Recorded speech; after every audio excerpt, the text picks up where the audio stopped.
اعوذ باللہ من الشیطان الرجیم بسم اللہ الرحمن الرحیم۔ السلام علیکم ورحمۃ اللہ وبرکاتہ۔ آج کا لیسن شد سے متعلق ہے۔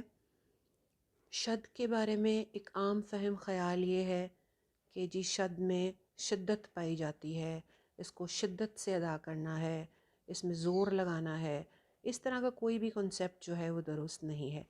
سب سے پہلے تو ہمیں یہ دیکھنا ہے کہ کیا شد اردو زبان میں استعمال ہوتی ہے۔ جیسا کہ ہم ہر لیسن کے شروع میں یہ دیکھتے ہیں کہ کیا یہ قاعدہ اردو زبان کا قاعدہ ہے، اور ہم دیکھتے ہیں کہ ابھی تک ہم نے جتنے بھی قواعد پڑھے، جو بھی چیزیں پڑھیں، وہ سب کے سب ہماری اردو زبان سے ریلیٹ کرتے ہیں، یعنی کہ ہم اردو میں بھی زبر زیر پیش ہے، اردو میں بھی حروف مدہ ہیں، اردو میں بھی حروف لین ہیں، اور ایون یہ کہ تمام لیٹرز عربک الفابیٹس جتنے بھی ہیں وہ بھی سب کے سب اردو میں موجود ہیں۔ بالکل اسی طرح سے شد کا قاعدہ بھی اردو زبان ہی کا قاعدہ ہے، ٹھیک ہے نا۔ جیسے ہم نارملی بات کرتے ہوئے بولتے ہیں پتا، گنا، بچہ، پھٹا، ایسا ہی ہے نا۔ اب چھوٹا بچہ جو ہے جب وہ کہتا ہے اماں اماں، تو اس کو یہ بتایا جاتا ہے کہ پہلے الف کو میم سے جوڑو، پھر میم کے اوپر شدت لے کر آؤ، پھر میم کو اگلی میم سے جوڑو، اماں ایسے کہنا ہے۔ وہ ٹھیک بول رہا ہوتا ہے نا، چھوٹے بچے ٹھیک ہی بول رہے ہوتے ہیں نا۔ کہتا ہے مجھے گنا کھانا ہے، پتا یا پھٹا، میرے پاس پھٹا نہیں ہے، یا ابا ابا کدھر ہیں۔ بالکل اسی طرح سے عربک میں بھی شد ہے۔ یہ شد جو ہوتی ہے یہ ایک چھوٹا سا ڈبلیو کی شکل کی ہمیں دکھائی دیتی ہے، چھوٹے سے ڈبلیو کی شکل کی، اس کو ہم شد کہتے ہیں۔ اور شد کا مطلب یہ ہوتا ہے کہ وہ لیٹر وہاں پہ 2 مرتبہ پڑھا جائے گا، یعنی ڈبل یو ہے نا، ڈبل یو مطلب 2 دفعہ ہے، تو جس لیٹر پہ شد ہوگی اس کو 2 دفعہ پڑھ لیں گے۔ اشا، اشو، اشی، ٹھیک ہو گیا۔ اسی طرح سے اگر ہم ورڈز کی طرف دیکھیں، والضحى والطارق واللیل۔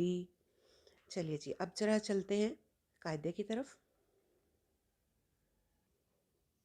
جی جیسے یہاں پہ آپ کو دکھائی دے رہا ہے، الف زبر سین اس، پھر سین زبر سا، تو بن گیا اسا۔ لکھنے کے لیے جب بھی لیٹر 2 دفعہ موجود ہوتا ہے تو اس کو اس طرح سے 2 دفعہ لکھا نہیں جا سکتا، اس کو ایک ہی دفعہ لکھ کر اس کے اوپر ایک چھوٹا سا ڈبلیو کا سائن بنا دیا جاتا ہے، جس کو شد کا نشان کہتے ہیں۔ اس سے ہمیں پتہ چلتا ہے کہ ہم نے اس لیٹر کو 2 مرتبہ پڑھنا ہے، یعنی کہ اسا، اسا نہیں کہنا، اسا، اسا۔ پہلا جو سین ہوگا جو جزم کے ساتھ آ رہا ہے، اس کی آواز ہلکی سی چلتی بھی رہے گی، کیونکہ آپ نے پہلے بھی پڑھا کہ جب بھی کسی لیٹر کے اوپر جزم ہوتی ہے تو اس کی صفات جو ہوتی ہیں وہ زیادہ واضح ہو جاتی ہیں، تو اس کی آواز تھوڑی سی چلتی بھی زیادہ سنائی دے گی۔ اور جس لیٹر کے اوپر بعد میں زبر زیر پیش ہوگی اس لیٹر کی آواز کو ہم نے اتنا لمبا نہیں کرنا یا اتنا پرومیننٹ نہیں کرنا، یعنی اسا، اسا کی بجائے اس، اس، ٹھیک ہے۔ پہلے لیٹر کی آواز چل رہی ہے اس، اور جب س بولنا ہے میں نے زبر کے ساتھ، تو زبر کی آواز ہم نے اتنی زیادہ اچھال کے نہیں پڑھنی یا اتنا پرومیننٹ کر کے نہیں پڑھنی، ٹھیک ہے جی۔ چلیں ہم تھوڑے سے لیٹرز کی طرف چلتے ہیں۔ یہ وہی ترتیب ہے جو ہم نے اس سے پہلے پڑھی، فحسہ شخص سین غازیوں والی اور لن عمر، اسی ترتیب سے پڑھیں گے، یعنی کہ یہ وہ حروف ہیں، نرم حروف پہلے آ رہے ہیں جن کی ادائیگی کے وقت آواز جو ہے وہ چلتی رہتی ہے یا پھر چلنے کی طرف مائل رہتی ہے۔ اش، اشو، اشی، جیسے میں نے پہلے بتایا، اس طرح نہیں کرنا کہ اشا، اشو، اشی۔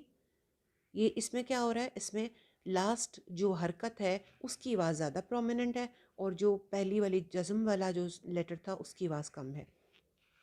اث، اثو، اثی، اس، اسو، اصو، اصو، اسو، اصی، اخو، اخو، اخو، اخی، اوہو، اہی، اح، اوہو، اح، أخي أف أف إفي أز أز إزي أضو أضو.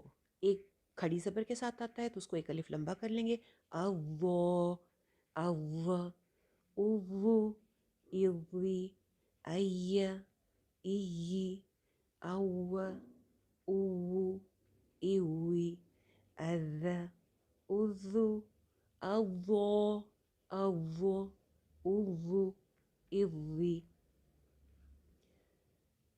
ألا ألا إلي أن أن انی.